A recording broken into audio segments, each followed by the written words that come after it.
It's my privilege to introduce Darren Call. Darren is the Managing Director of Specific Clarity, which is a user experience company focused on human-centered design. Before Specific Clarity, Darren worked at Microsoft, where he was a group program manager of the Windows Core Security team and the Microsoft Passport Authentication front-end team. He founded several security teams at Microsoft, including the Windows Security Assurance team, the Windows Security User Experience team, and the Microsoft Client Security and Privacy teams. He is married. He has a 13-year-old son and attended and graduated from both Rutgers and Dartmouth. He holds 11 U.S. patents and 6 international patents, and we're here today to listen to him and the ideas that he has about where human beings fit in this IT user security set of dynamics that I think all of us in our organizations are challenged with. So, Darren, thank you for being here, and we look forward to hearing from you. Very good. All right, well, thank you, Mr. Mayor, for the introduction, and thanks for the welcome. But before I start my talk, I actually wanted to introduce you to someone else. Without this person, my talk would just not be possible. And I want you to meet them, understand them just a little bit, and the rest of my talk will make a lot more sense. Because I'd like to introduce you to human beings. Now, some of you may have been lucky enough to see human beings in the wild. You may not realize it, but most of the people that you work with, they're human beings.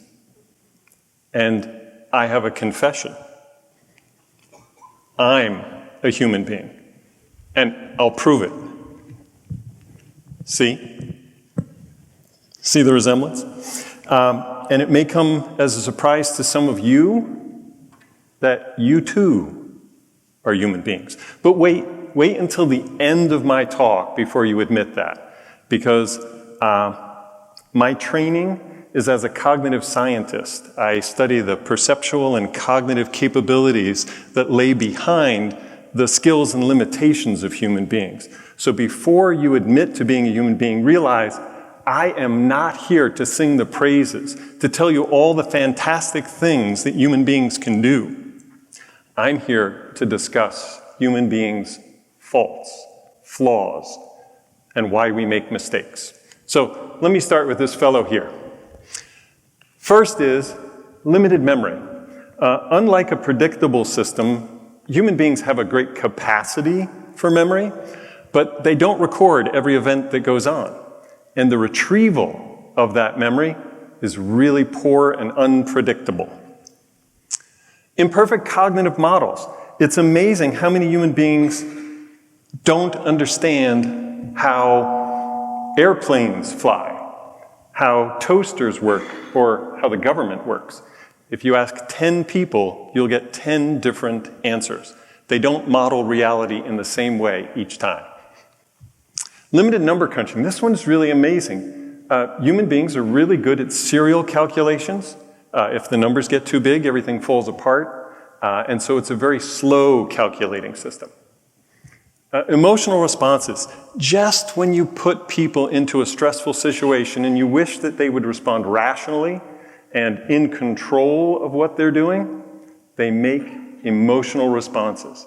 Very hard system to work with. Limited ability to visualize. If something isn't tangible, if it isn't right there, if it isn't in front of them, the harder it becomes for them to believe in something that's farther and farther away.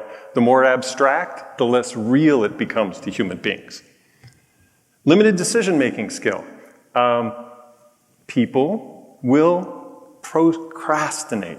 They'll take a decision and mull it over and avoid it as long as they possibly can. Or on the other hand, they'll make decisions that quick when you don't want them to. Limited vigilance. No matter how much Mountain Dew and food you give them, eventually they fall asleep, right? You can't have a 24/7 system with people.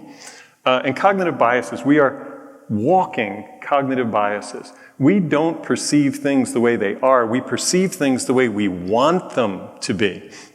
We have all sorts of things, our culture, our upbringing, even our gender, which shape the way we see the world. All of these are biases that filter everything that comes into us. And lastly, we're easily deceived. It's the reason that magic works. Everybody knows that there's no real magic going on. It's a trick, but yet people always fall prey to it. They are deceived because they want to believe in the system of trust that makes the deception possible. And this, as IT people, is what we're faced with. These are part of our system. These are the people that we have to construct around keeping our system secure. And specifically, this causes us some pain points. For instance, when we're dealing with people, that's a little too dark to read, they're too busy to pay attention to what we're saying. I was talking with someone today about security training and how people fall asleep in the back of the room when they're giving security training. They are not tech savvy. They fear negative outcomes to the point of paralysis. Whenever anything new or uncertain comes along, they'd rather just not act. They don't understand security. For someone who would never leave their house without locking the door, or wouldn't walk into the street and hand their keys to some stranger on the street, those concepts, the tangible world, doesn't translate for them into their use of computer systems. And just when you find that they have a problem, they don't respond quickly enough. Either they don't recognize that it's a problem, they don't know what they should do, there's fear around announcing that they may have done something wrong. And lastly, they're lazy.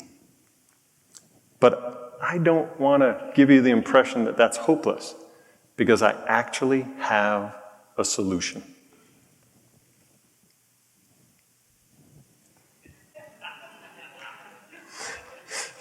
Your applause. Okay, so to read it, the system will be secure if we just get rid of the people. Who recognizes this quote? Anybody? I see some hands. Who said that? Does anybody know who said that? Okay, I'll give you the answer. It's every IT person who has ever worked in security. I mean, admit it, right? We have the smarts. We have the knowledge to make the system much better than it is. And the only thing that prevents this is the legal system, right? We can't get rid of the people. So we have to come up with some way to deal with it. All right. My goal is today to present just a few points, but I'm going to spend a lot of time supporting that with statistics and a lot of arguments to change, to totally turn the way you think about human beings in the system and getting them to be secure. And I'm going to prepare you now that you are not going to like what I have to say. We have a significant issue with human beings, and I'll talk more about that later, but our approach is completely wrong.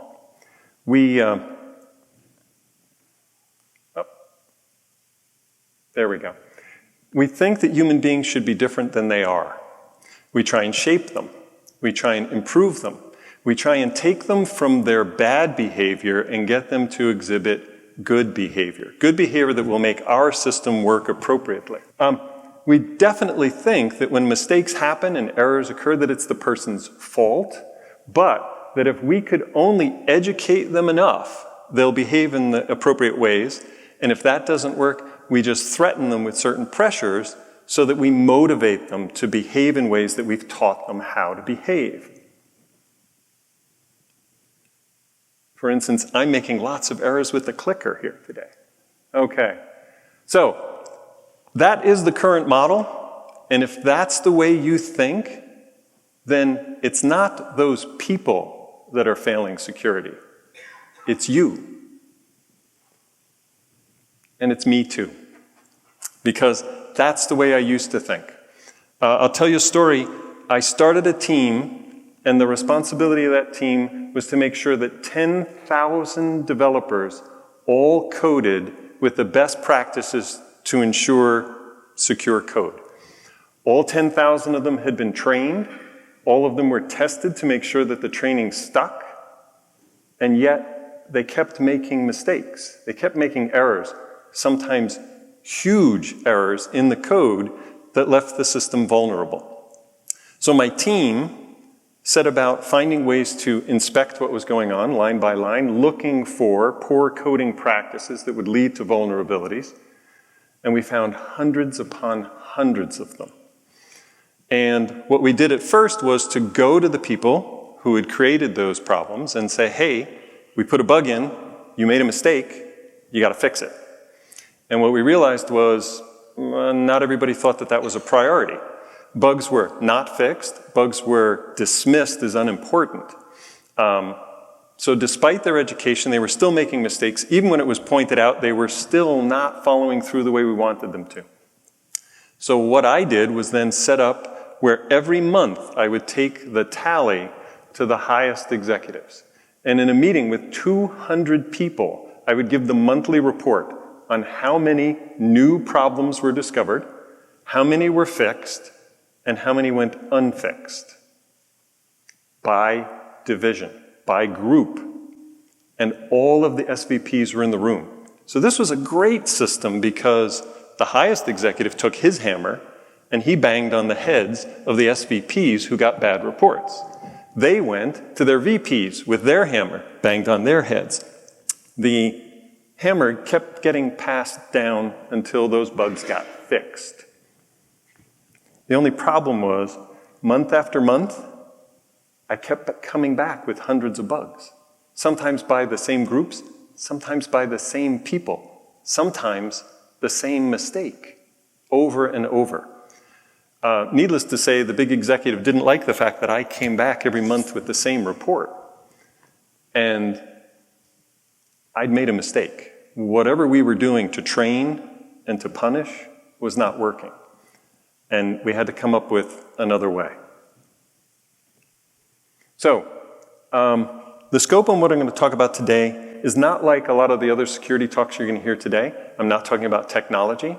I'm talking about one small aspect of that, which is the human being in the system. And in many ways, it's squishy. It's unpredictable. It's messy. And in many ways, it's really kind of boring. Because we all know people make mistakes. And at some point in our IT educations, we've given up and like, oh, people, right? That's just what they are.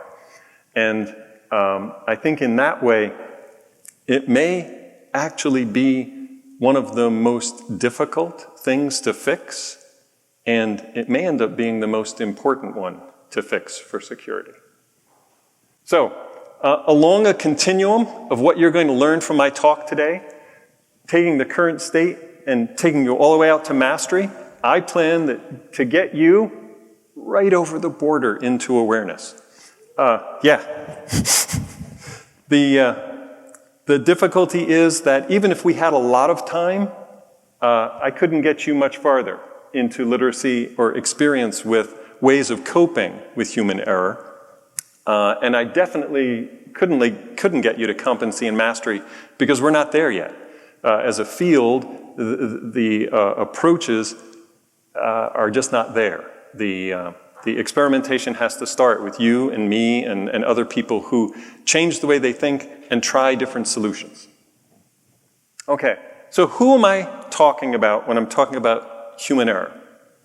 I want to focus it only on unintentional actions. And because of that, I'm only going to talk about two groups of people. I am not going to talk about malicious outsiders. I am not going to talk about malicious insiders who are doing intentional damage to the system. I want to talk about innocent people who, because they make an error, cause some problem for the system. And the second group is a group I call the gray area people. They are not malicious, and yet They purposefully don't follow the rules. They don't listen to what we're telling them to do. And even though they have an intentional behavior, it has unintentional consequences. As I mentioned, they don't want to harm the company. They're not trying to profiteer from their inside status. They are not disgruntled. Their actions have more to do with the situation that they're in, and I'll get into that in detail in a bit. Their mistake is that they don't follow the rules. And I'll tell you why I include the gray area people. Because there's a lot of them. 91% of the people who work with us believe that the things that we're putting in place are interfering with their ability to do their jobs. And so their perception is, we're in the way. Okay, so how bad is human error? I mean, really, right? We know about all the attacks. We get a lot of press about, the latest threat horizons. But let's just take it by the numbers. All right, so I said I wasn't going to talk about malicious outsiders. We can take 45% of the known security issues and just dismiss it for the moment. We're not talking about that. That leaves us with 55. That 55% of attacks are caused by some insider activity. Of that, 31.5% are malicious, and again, we're not talking about them today, and that leaves us with 23.5% of all security incidents caused by unintentional human errors. That doesn't sound like a lot, especially when I'm saying most security issues are caused by human error. So what's going on? Here's the reason. The reason that malicious attacks are possible can be traced back to a non-immediate human error. So it's not necessarily the person clicking the phishing link, but it's perhaps someone who coded something that allowed an elevation of privilege inside the system, totally detached from that particular moment. If you consider all the errors in the chain of things that deliver technology, then 95% of all incidents can be traced back to some human error somewhere in the system. Okay, so who's making these mistakes? It's very easy for us, I think, to assume that it's regular employees. It's them. But it's not always them. No one is actually immune from this. Executives, developers, programmers, IT, even security people. And I'm going to take them one by one. So, we all know the PEBCAC, right? That's who gets blamed most of the time. That problem that sits between the chair and the keyboard who just doesn't know what it's doing. Because you can control every other part of the system except that gap. And yes, they are vulnerable to all these things, right? They make all these mistakes. Bad password hygiene, phishing attempts, doing things with non-sanctioned software, you name it, right? The list goes on. 28.1% of employees will put important, sometimes secret, information from the company up on their private cloud because, it's really easy to have things on all of their machines, especially if the company's not providing them a secure way. 92% of companies have your cloud credentials on the dark net, so it almost doesn't matter if it is your own personal, private company cloud, because people can get access if they want. So how about executives? So executives have the same problems that the PEBCAC do, but they are actually better targets. All right, so I can't really see because of the light too well. Let me see just by a raise of hands. Do we have executives in the audience? Do we have people who are presidents, CEOs, or report to the highest level in their company? A couple of hands are going up. I'm going to ask that you just cover your eyes for a moment, all right? So, how many people who work for the people who are now covering their eyes feel that their executives have this, the rules don't apply to me attitude, right? I don't have to come to your security training. I travel. I'm a really busy person. Look, I need the newest machine. No, I've forgotten where all the machines you gave me before actually are. They could be in my office or at home or someplace like that. But I'm in charge, so I can do these things. That's a problem.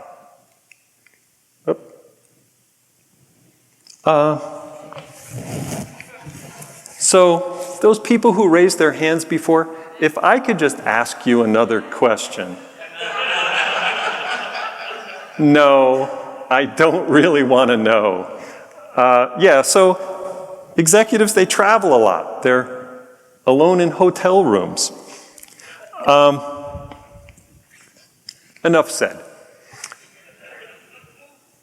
60% of those executives are the people who are clicking the links that they shouldn't be clicking. 45% have malware on their machines because they let little Tommy play video games and other activities on company equipment when they take it home.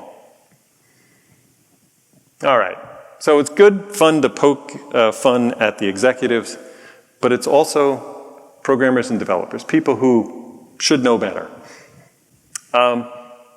Poor coding practices, agile and lean processes creating even more pressure to get things out. Security takes the back seat on the bus.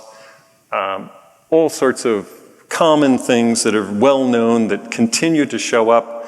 My favorite is buffer overruns were first identified in 1972. There's no reason why this year we should still be coding them into the things we build. 70 to 92% of security breaches come from some problem in the software created because of an error in coding. Now, that doesn't mean that IT and security people themselves are free from blame. And I get it. We have impossible jobs, right? We're understaffed. It's very hard to hire talented security people anywhere. There are way more opportunities than there are talent to fill those slots. There's the regular pressure and workloads. There's an expanding threat environment. You're going to hear more about that today. Just add to the things that you need to be concerned with.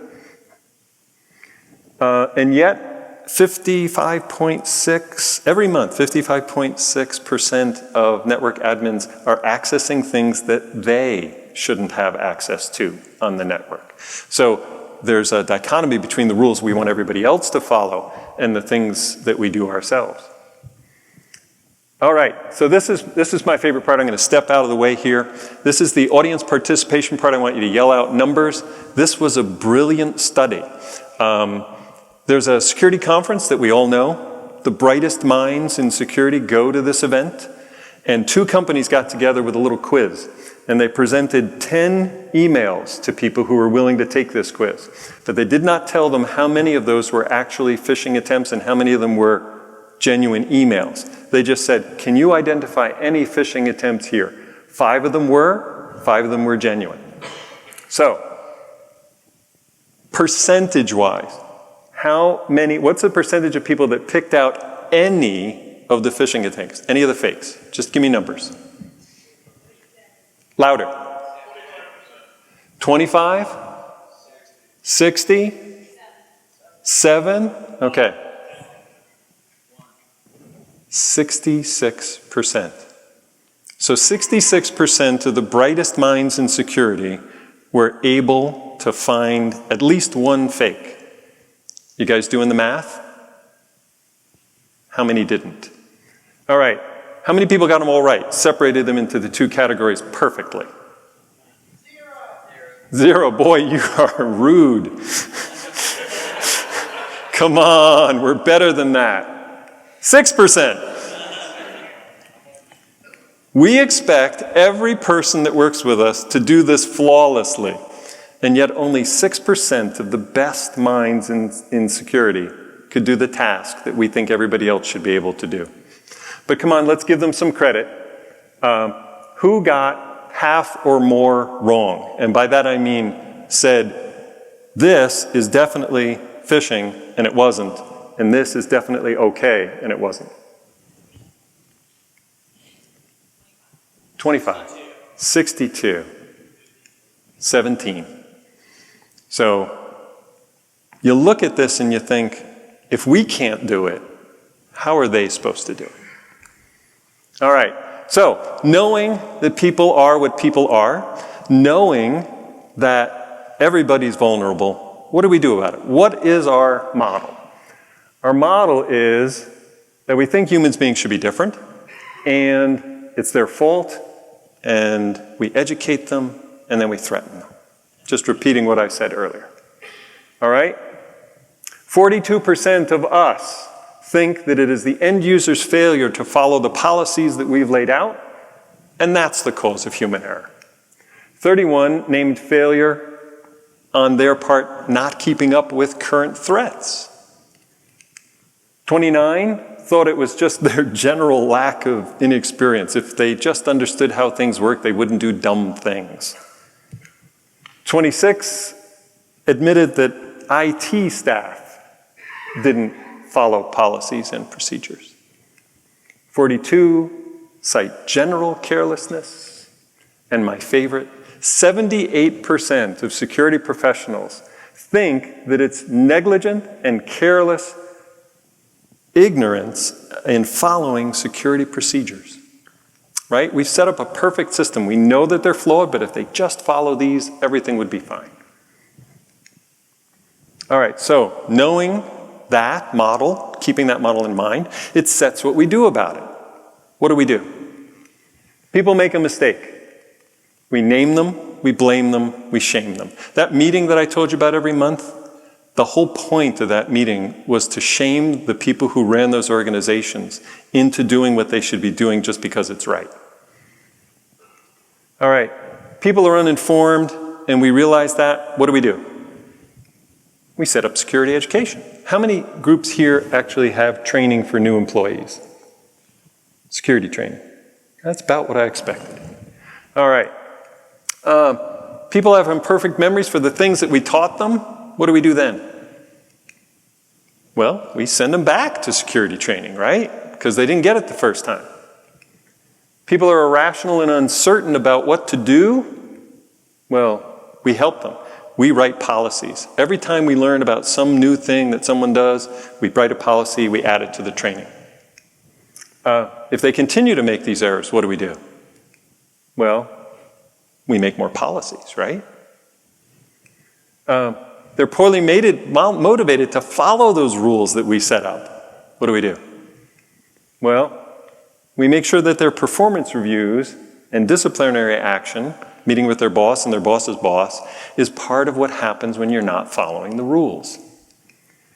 If they are careless, if they're reckless, now that they are aware, now that they've been threatened, what do? Well, now we start upping the scale. We start letting people know that they could potentially lose their jobs if they make a mistake. And then someone gets fooled, because we know that they're easily fooled. What do? Well, we pick some of them, and we fire them. And we make it very public. And we make sure that everybody else in the company knows that they were fired because those people didn't follow the rules. So what's wrong with that model? People are not careless. As much as 78% of us think that it's recklessness and carelessness, you're wrong. People are ignoring you. And they should be. They should be because if you think of it from their point of view, it's a cost-benefit trade-off, right? There's too many rules. We've made it extremely hard for these people who are totally unprepared to take on this task. And as we are educating them, things are changing, so we always bring them new things that they have to learn. We have made it a no-win situation. They have no immediate benefit from following what we are telling them to do. And the threat, the possibility of the threat, is this vague, far-off thing. So one of the ways we have to look about it is when we set up cost-benefit analysis, it's not the benefit for the company. It's not the way we think they should be behaving. We need to understand, how is this beneficial to them? How can we set up the cost benefits so that they are doing the right thing because it's in their best interests?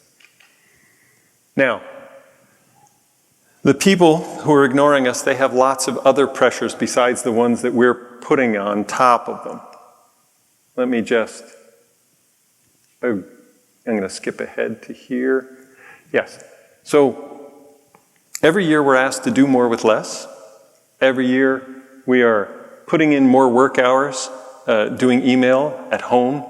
We're working on the weekends. 41% of us aren't taking paid vacation time. The average work week is now 47 hours long. 21% of us working 50 to 59, 18 working 60 or more. I won't ask you for a raise of hands there. I'm sure you all know the pains going on. With all of that, who's the enemy? It's us.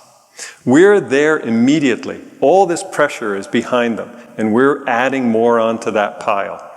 Where's the malicious security threat? Oh, they're not immediate. They're far off. So they can do something about us to get time back into their schedule. They can't really do much about that person over there, and besides, that person's only a potential threat. All right. 75% of people believe that it's the policies that we put in place and the lack of information that is causing them to fail at security. 58 claim that there's a lack of understanding what a security threat actually is, despite the fact that we're training them, despite that it's in the media. 50% admit that they totally disregard the things that we're telling them to do, just to get their jobs done. So, what are we asking them to do, actually? We're saying that to succeed, just do everything that is completely opposite of your human nature. Security people want people to change. Hackers are very happy with people exactly as they are. So, no PowerPoint presentation would be complete without a Venn diagram. So let me put this to you another way. If this blue dot is the totality of all human behavior, everything that it's possible for human beings to do, where is the circle that indicates what security professionals want them to do to keep secure a system? All the way to the right, exactly. You'll notice there's no overlap, right? People can't do what we're asking them to do. Hackers, where's their circle? You got it. Completely within the set of current human behaviors. You don't have to learn anything to be vulnerable. You don't have to change your behavior to make a mistake. You don't have to be anything other than you are to be fooled by social engineering. All right, so in the specifics, I'm sorry if you can't read the black. It says, what the current model requires versus how people really are. So I'm going to take it bullet by bullet. We expect people to have perfect memories, and yet people are forgetful. Who among us has not forgotten where their keys are at some point? Right? Oh, I swear I put them on the kitchen counter, and they're gone. Well, you just made the system vulnerable. We want them to make logical decisions, but people make illogical decisions, right? How many people still smoke, even though you know it's not good for your health? How many people who are dieting just have that one dessert? These are illogical decisions because there's other pressures that get you to make those decisions than the logical ones. Flawless attention. People have variable attention. For instance, how many of you are still listening to me? 3 of you. Excellent. Good. Keep the system secure. Keep paying attention. Constant vigilance. I talked about this before. It seems like every 15 minutes your attention pulls off into something else. But it's actually worse than that. Are there any millennials in the audience? Oh, I'm glad that you're still paying attention because recent studies have shown that your attention span is 7 seconds. Flatworms pay attention for 8.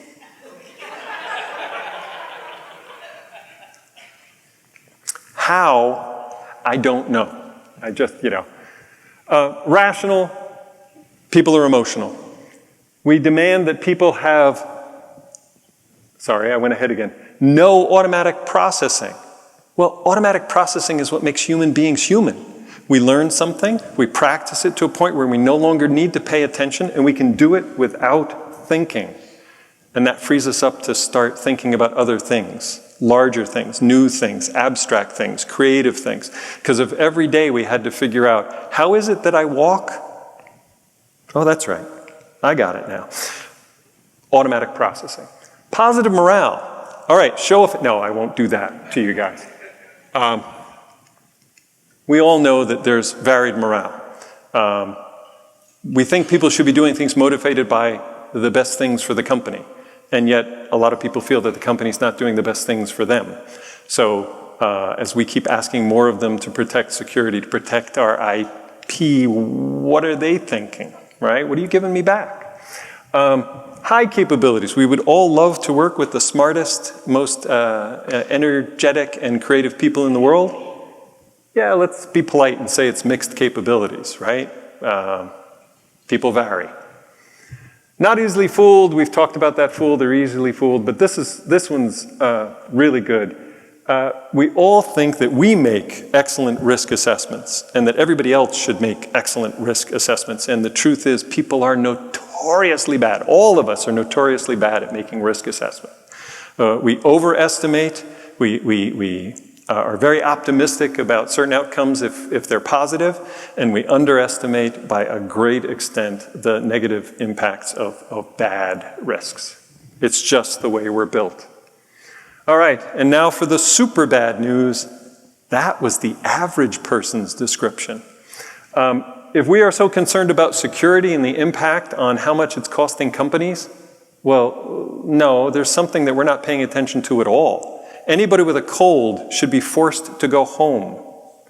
$567 billion worth of productivity was ruined in the United States because 90% of people with contagious diseases come to work anyway and get the rest of us sick, right?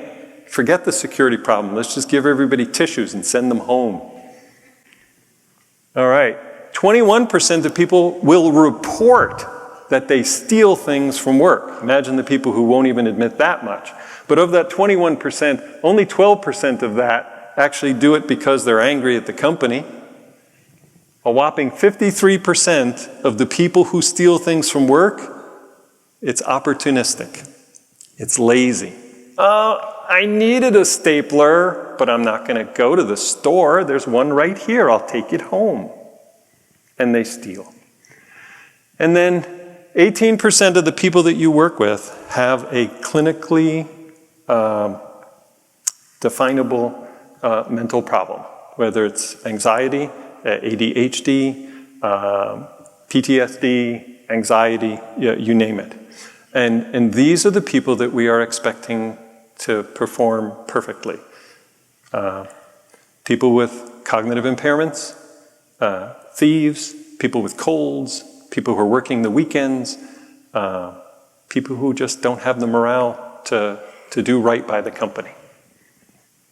So what do? We need to switch out our models. We need a new model so that we can come up with new strategies. And that new model has to embrace the fact that people are the way they are. Right? Our model can't be based on trying to change people, because it is far easier to change technology and change policies than it is to change human nature. But that's what we're trying to do. So what has to change once we change that model? What do we accept and how do we move on? Well, everything has to change. We need to change the way we teach. I pick on teaching a lot.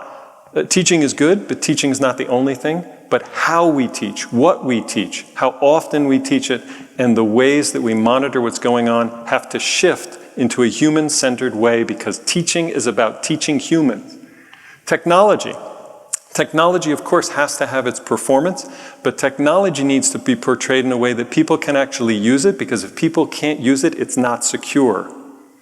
And people like us need to put pressure on the people of the technology companies that we buy from and tell them that our requirements are that this be something that people can use it without having to change how they are. People the way they are should be the basis of how technology is built.